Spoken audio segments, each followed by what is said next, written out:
Epic of Poseidon, god of the sea and earthquakes in Greek mythology.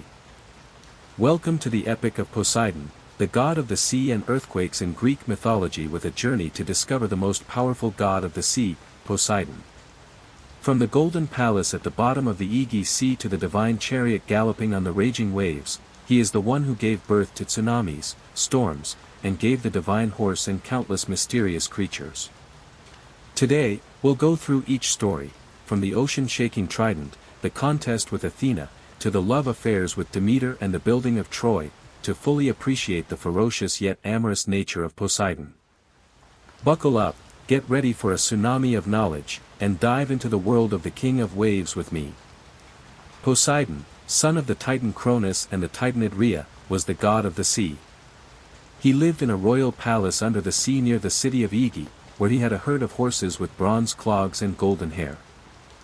Leaving his palace on his chariot, Poseidon often roams the seas, wielding his ultimate weapon, the trident forged by the Cyclopes. Poseidon can stir up the seas with just a wave of his trident, depending on his mood, and is also the one who causes natural disasters such as tsunamis, storms, and earthquakes. After the Poseidon brothers were rescued from the womb of their father Cronus by Zeus, Poseidon was sent by his mother Rhea to be raised by the Telchines. The Telchines were a strange half-human, half-monster race with webbed feet. They were the children of Mother Earth Gaia and the Pontus Sea, their homeland on the island of Rhodes. The Telchines caused hail, volcanoes, landslides, and droughts, but they also created many precious items to give to the gods. Poseidon became sworn brothers with them, but later the Telchines were punished by Zeus for the disasters they caused, sending a lightning bolt that turned them into mountains of stone. When Poseidon grew up, he was given the power to rule the world and was drawn to rule the sea. He established a court surrounded by respected sea gods worshipped by the people.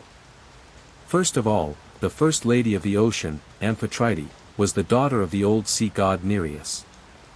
She was courted by Poseidon with the help of the dolphin god Delphinus, and later she ruled over the seas with him.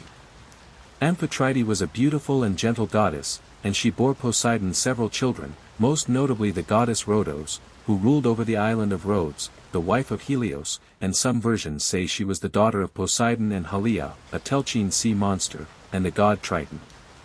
Triton was known as Poseidon's messenger, often holding the horn and commanding the seas on his father's behalf and warning sailors of storms. There were also gods like father-in-law Nereus and his daughters the Nereids. They often sang and danced around Poseidon's four-horse chariot, creating a very splendid scene of the sea. The prophetic god Proteus, son of Poseidon, and the goddess Tethys, and Glaucus, a lucky fisherman turned god, all served Poseidon and protected seafarers. Poseidon was no less a playboy than his younger brother Zeus, and had children all over the world, but there were not many outstanding demigods, except for the hero Theseus. In particular, Poseidon is the father of many famous monsters such as the horse god Pegasus, the sea monster Charybdis, or the one-eyed giant Polyphemus. He was a formidable force in the ancient Greek world, the patron god of many city-states, including the legendary kingdom of Atlantis. When Gigantes, one of the many giants, surrounded the gods of Olympus, in the war between the gods, the giant was pursued by Poseidon across the sea to the island of Kos. There, Poseidon tore off a section of the island, later called Nisirion, and threw it at the giant, burying him beneath it. He entered a contest with the goddess Athena for the right to rule Athens and created the first horse as a gift. But the king refused to give him the prize, and in anger, Poseidon sent a drought upon the land for daring to refuse such a powerful god. The god attacked his sister Demeter in the form of a horse while she was wandering the earth in search of her daughter Persephone. While Demeter was wandering in search of her daughter, it is said that she was followed by Poseidon, who desired her. So the story goes that she transformed into a mare and grazed with the mares of Ogkios, in Arcadia.